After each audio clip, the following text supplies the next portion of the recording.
So hey guys, welcome back to my channel. My name is Jayesh Madani and today we are reading about topic name fingerprint recognition. So basically it's a fingerprint recognition क्या होता है जब अपन अपनी जैसे अपनी उंगलियों की fingerprint इसी को बोलते हैं। उंगलियां जो होती है अपने कुछ इनमें कुछ स्पिरिचुअल होता है या कुछ बहुत लोगों से अलग होता है। अपनी उंगलियों में हर किसी की उंगलियां सेम नहीं होती, उनके अंदर जो लकीरें आप देखते हो वो बहुत सबकी अलग अलग होती है। हाथ सबके अलग अलग होते हैं, तो ये कुछ सेंस करते हैं कुछ डिवाइसेस अपनी उंगलियों को, और इससे अपन बायोमेट्रिक्स भी बोलते हैं। बायोमेट्रिक्स एक अलग चीज़ है। तो इसमें आज अपन जो कवर करेंगे वो अपन फिंगरप्रिंट रिकॉग्नाइजेशन कवर करेंगे।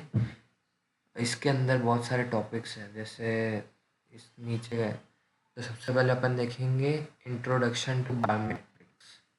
अब इसके अंदर क्या होता है, जैसे अपन बायोमेट्रिक्स में जाते हैं।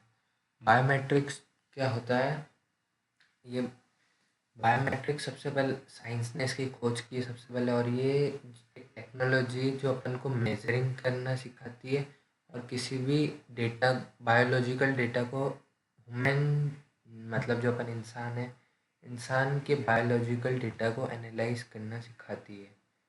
बायोमेट्रिक्स जो होती है वो टेक्नोलॉजीज पे रेफ़र करती है, और ये जो है वो मेज़र करती है ह्यूमन बॉडी के कैरेक्टरिस्टिक्स जो कि डीएनए होते हैं।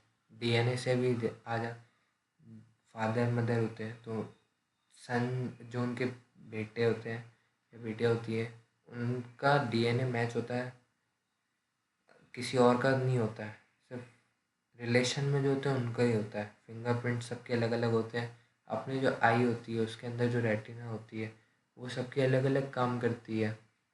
सबकी मतलब अलग अलग होती है, किसी किसी की ब्लू होती है, ब्लैक होती है, ब्राउन होती है। तो अगर अपन कहीं पे लगा देते हैं, मतलब ये किसी तरह के पासवर्ड का भी काम कर जाती है कभी कभार। आई रेटिनास, वॉइस सबकी अलग अलग होती है, पैटर्न्स टोन सबके अलग अलग होते हैं वॉइस के। तो उस हिसाब से एक सेकंड, तो ये सबके अलग अलग होते हैं। फेशियल पैटर्न्स जो होते हैं वो सबके अलग होते हैं। हैंड मेजरमेंट, अपने किसी किसी का हाथ बहुत छोटा होता है, किसी के हाथ की साइज़ बहुत बड़ी होती है। और इसके जो दो कैटेगरीज है बायोमेट्रिक आइडेंटिफायर्स के, एक होते हैं साइकोलॉजिकल, एक होते हैं बिहेवियरल। साइकोलॉजिकल के अंदर आते हैं अपने फिंगरप्रिंट्स, जो भी मतलब अपन ऐसे कभी कभार आपने देखा होगा ऑफिस में कहीं पे कि भाई वहाँ पे अपना फिंगरप्रिंट स्कैन होता है। जब अपन शुरुआत में जाते हैं, मतलब ऑफिस में एंटर जैसे करते हैं, वहाँ पे आपको अपना फिंगरप्रिंट टच करने होता है, जिससे आपकी एब्सेंट प्रेजेंट लगती है। कहीं कहीं जैसे कॉलेजेस या कहीं हो गए जिनके आईडी कार्ड से लगती है। आईडी कार्ड अगर अपन उसके अंदर डालते हैं तो आईडी कार्ड से अपनी एब्सेंट प्रेजेंट मार्क होती है। किसी की आई से होती है, कहीं आपन ने देखा होगा कि भाई बने हुए होते हैं क्या, लॉकर वगैरह अपन बनवाते हैं तो उनका पासवर्ड जो अपन अपनी आई रेटिनास को रखते हैं, क्योंकि सबकी सेम नहीं होती। कोई कोई वॉइस पैटर्न भी रख देता है कि सिर्फ उसी वॉइस से खुलेगी। खैर आजकल तो बहुत सारे आ गए हैं, वॉइस भी आजकल लोग एक दूसरे की कॉपी कर लेते हैं। पर वैसे तो लगभग ये एक जने की सबकी अलग अलग होती है। तो इसलिए ये साइकोलॉजिकल और बिहेवियरल के अंदर आ गया। टोन एक्सप्रेशन, अपनी राइटिंग कभी कभार किसी के साथ मैच नहीं होती, ये हो सकता है। राइटिंग स्किल्स, टोन सबकी अलग, और वॉइस, ये सब जो होते हैं वो बिहेवियरल के अंदर इंक्लूड होते हैं। दूसरा जो अपना आता है वो फिंगरप्रिंट। फिंगरप्रिंट के बारे में अपन पढ़ेंगे कि भाई क्या होता है पूरा।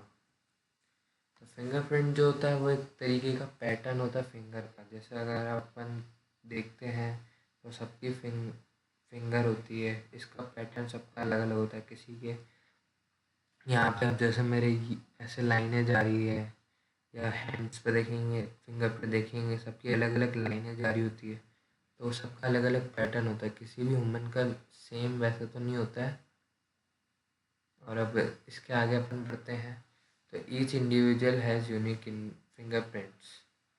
सबके अलग अलग होती है fingerprints. So that uniqueness of fingerprint is exclusively determined by local rich characteristic and the relationship वालों के साथ मैच कर जाती है कभी कभार अपनी फिंगरप्रिंट। और ये जो यूनिकनेस होती है वो सबकी अलग अलग होती है। Local characteristic are not evenly distributed. ये अपन किसी को ऐसे दे तो नहीं सकते। ये जो लकीरें होती है हाथों की, ये किसी और के आ जाए अपन ऐसे छाप दे। बहुत आजकल इसके भी आ गए कि भी अपन ने ऐसे कुछ लगाया और फिर उसके बाद अगर उतारा तो फिंगरप्रिंट अपने वहाँ पे मैच हो जाएगी। ऐसे बहुत सारे चीज़ें आ गई आजकल तो। और फिंगरप्रिंट रिकॉग्नाइजेशन सिस्टम, ये ये भी अपन पढ़ेंगे कि भी क्या होता है फिंगरप्रिंट रिकॉग्नाइजेशन सिस्टम। जब कहीं पर अपन ऑफिस वगैरह जाते हैं तो वहाँ पे जैसे एब्सेंट प्रेजेंट मार्क होती है ना, वही होता है फिंगरप्रिंट रिकॉग्नाइजेशन सिस्टम। और ये बेसिकली 3 स्टेजेस में होता है। Fingerprint acquiring device, minutiae extraction and minutiae matching. Sensor, sensor अपन किस कोई भी चीज़ अपन ने सेंस करती है ना इसको, लकीरों को। अगर अपन ने एक बार सिस्टम में फीड कर दिया कि भाई ये इस ह्यूमन की ये फिंगरप्रिंट है, तो उसके बाद वो सिस्टम में फीड होता है। फिर जैसे अगर अपन अगले दिन जाएंगे तो वहाँ पे अगर अपन एक बार टैप करेंगे अपनी फिंगर को, तो वहाँ पे अपनी एब्सेंट प्रेजेंट लग जाती है। तो उस सेंसर वही होता है, वो सेंस कर लेगा वो चीज़ों को। Mini to extractor and mini to mature, ये भी यही इसके भी प्रोसेस होते हैं। जैसे अब सेंस किया उसके बाद वो कोई चीज़ तो मिलाएगी। जो मशीन होती है वो कुछ ना कुछ तो मिलाता है अंदर। उसके सिस्टम ऐसा बनाया गया है कि कुछ जो अपन ने पहले फीड करा था और जो अभी अपन ने लगाया फिंगर, वो दोनों मैच कर रही है नहीं कर रही है, करती है तो कैसे करती है, वो सब सिस्टम के अंदर होता है। तो उसी को बोलते हैं mini to mature and mini to extractor.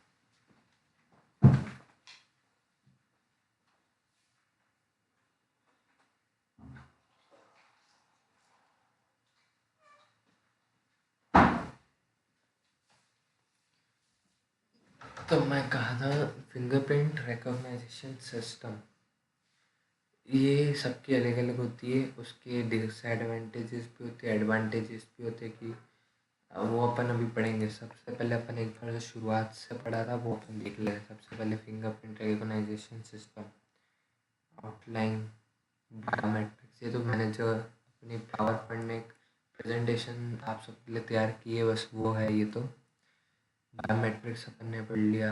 Fingerprint क्या होती है ये अपन ने देखा। फिंगरप्रिंट रिकॉग्नाइजेशन सिस्टम क्या होता है ये अपन ने देखा। अब इसके एडवांटेजेस की बारी आ गई। तो एडवांटेजेस अपनी ऐसी होती है कि भाई वेरी हाई सिक्योर एक्यूरेसी। जब अपनी जब अपन किसी भी, जैसे अभी ऑफिस का एग्जांपल लिया था अपन ने, तो वो अपन ने जैसे सेंस करा उसने हाई एक्यूरेसी, अगर वो अपनी वो 80-90% में मिल जाती है कभी कभार, तो भी वो सिस्टम उसको सही मार्क कर लेता है। तो बस वही होती very high, easy to use. बहुत इसको यूज़ करना वो सबसे ज़्यादा इजी है। और जो मशीन होती है ना, small storage space required for the biometric template, एक बहुत छोटी सी जगह चाहिए होती है ये फिंगरप्रिंट को रिकॉग्नाइज करने के लिए। आपने कभी देखा होगा आधार कार्ड बनवाने गए होंगे तो वहाँ पे आपके फिंगरप्रिंट मांगते हैं। तो बहुत एक छोटी सी मशीन होती है, उस छोटी सी मशीन के अंदर आपके फिंगरप्रिंट चले जाते हैं।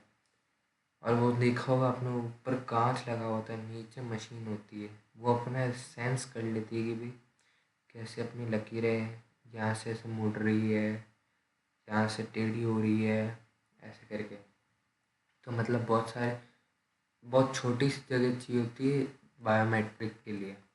अब इसके डिसएडवांटेजेस ये हैं कि भाई अब डर्ट ग्राइम एंड बाउंस, कभी कभार अपने जो उंगलियों की जो फिंगरप्रिंट होती है ना, इसमें कभी कभार गंदगी लग गई या आपने धो लिए, कभी मिट गया, जैसा कभी कभार क्या मिट जाती है, जैसे एज होने लगती है तो फिंगरप्रिंट जो है वो चेंज होते रहते हैं, तो कभी कभार ये मैच नहीं करती है। तो उसकी वजह से कभी कभार बहुत सारी दिक्कतें आ जाती है। कहीं आपको किसी चीज़ में आपको कुछ कंट्रीब्यूशन देना है या कुछ करना है, फिंगरप्रिंट की कहीं ज़रूरत आ गई बैंक एटीएम में, या कहीं चेंज हो गए अपन ने टाइम के साथ, क्योंकि चेंज होते हैं। अब एटीएम में गए, 5 साल पहले गए, तो आपके फिंगरप्रिंट उन्होंने मैच करे, अपने सिस्टम के अंदर फीड कर दिए आपके फिंगरप्रिंट्स। अब आप 5 साल तक अपन ने वो ऐसे ही अकाउंट ऐसे चलता रहा, अपन को अब वापस से वो अकाउंट खुलवाना है या कुछ करवाना है उसके अंदर, तो अपने फिंगरप्रिंट वापस से मांगेंगे। वो मैच नहीं हुए कभी कभार, तो सिस्टम में एरर आ जाती है, क्योंकि 5 साल में तो बहुत सबकी भी अलग अलग लगभग चेंज हो जाता है। तो प्लेसमेंट ऑफ फिंगर्स, सेकंड आ गया प्लेसमेंट ऑफ फिंगर। कभी कभार क्या अपन ने जैसे फीड करे जो सिस्टम में, वैसे अपन ने सीधे करे। अब जब अपन दूसरी बार गए, कभी अपन ने ऐसे कर दिया, थोड़ा लेफ़्ट साइड में से झुका करके या राइट साइड में, कैसे भी मतलब अपन ने जिस पोजीशन में अपन ने उसके अंदर सिस्टम में फीड करे थे, उस पोजीशन में ना रहकर दूसरी पोजीशन में अपन ने लगा दिए फिंगर्स, तो वो भी गलत हो जाता है। फिर सिस्टम उसको एरर बताता है, तो ये भी एक डिसएडवांटेज है।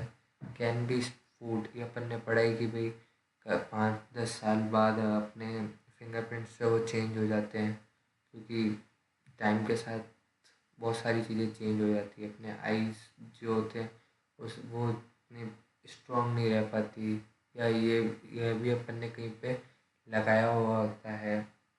इसका भी आइस की जो अपन ने लगाई हुई होती है ना, जैसे लॉकर में कहीं अपन ने अपनी आइस को दे रखा है पासवर्ड की तरह, कभी कभार आइस चेंज हो गई, मतलब टाइम के साथ जैसे चेंज होती है, तो वो सिस्टम में एरर बताएगा, तो वो लॉकर खुलेगा ही नहीं।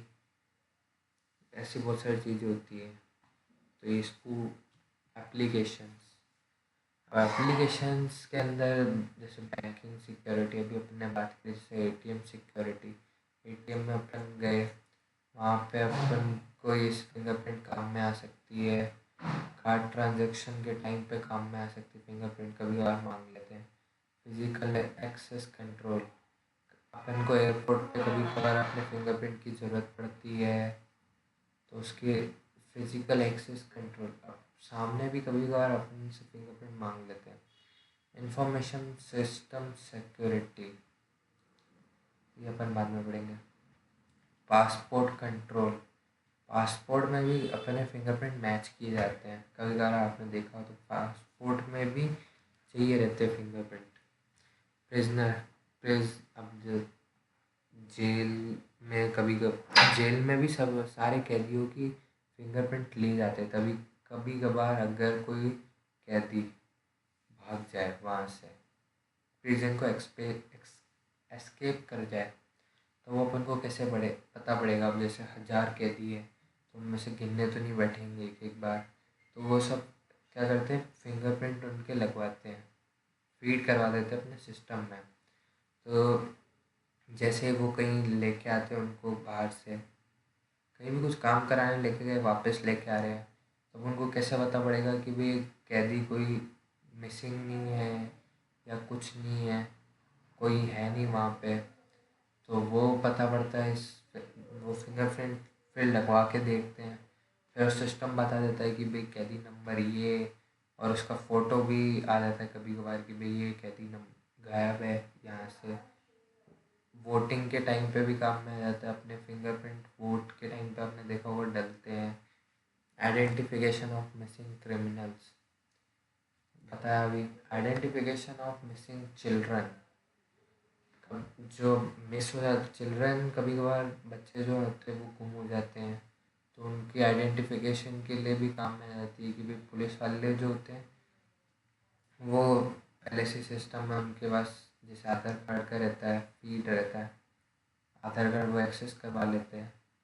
और उसके बाद क्या करते हैं, चिल्ड्रन जो होते हैं, बच्चे जैसे कहीं उनको कहीं मिले गुमशुदा, तो अब वो एक एक बच्चे की जांच तो नहीं कराने बैठेंगे, तो वो क्या करते हैं, फिंगरप्रिंट अपने रीड करवाते हैं। सिक्योर ई कॉमर्स, ये जो ई कॉमर्स के अंदर भी अभी जैसे फिंगरप्रिंट आने वाला है, उसके अंदर भी क्या कैसी चीज़ें होंगी वो अभी तक अपन को इतना पता नहीं है। तभी लिखा हुआ है स्टिल अंडर रिसर्च, अभी रिसर्च के अंदर चल रहा है ये कि भाई ई कॉमर्स को कैसे सिक्योर कर सकते हैं फिंगरप्रिंट के थ्रू। अब आता है conclusion. Conclusion, this is a very important properly because such unrecoverable reasons to appear in some of the corrected fingerprint images and they are extremely harmful। कभी कभार अपने फिंगरप्रिंट जैसे मिट गए तो ये भी कब, अब कोई सामने वाला बंदा अपन को पहले थोड़ी जानता है, जैसे 5 साल पहले कोई था, अपन सिस्टम में फीड करवा अपने फिंगरप्रिंट, 5 साल अपन बाद गए तो वो अगर उसने अपन को पहचाना नहीं या उसकी जॉब कहीं और लग गई, दूसरा नया बंदा आ गया उस पोस्ट पे, फिर अपन जाके अगर अपने फिंगरप्रिंट रीड करवाते हैं और अगर वो मैच नहीं हुआ तो फिर सामने वाला बंदा थोड़ी समझेगा कि भाई इसके क्यों मैच नहीं हो रहे या क्या रीज़न है। तो उस टाइम पे हार्मफुल भी हो सकता है कि भाई देखते हैं, जेल में भी कभी कभार हो जाता है कि भाई दूसरा मतलब कह दिया है उसके फिंगरप्रिंट रिकॉग्नाइज नहीं हुए, तो ये बहुत हार्मफुल चीज़ होती है बहुत सारी। The implemented minutiae extraction algorithm is accurate and fast in minutiae extraction. चलो आज के लिए तो वैसे तो इतना ही है, अब और तो क्या है, एक बार पीपीटी मैं शुरुआत से दिखा देता हूँ। ये तो वैसे मैं चला ही दूँगा, फिंगरप्रिंट, आउटलाइन, बायोमेट्रिक्स, एक बार आप रीड कर लेना और तो क्या। Print fingerprint recognition system, advantages, disadvantages, applications, conclusion. Thank you.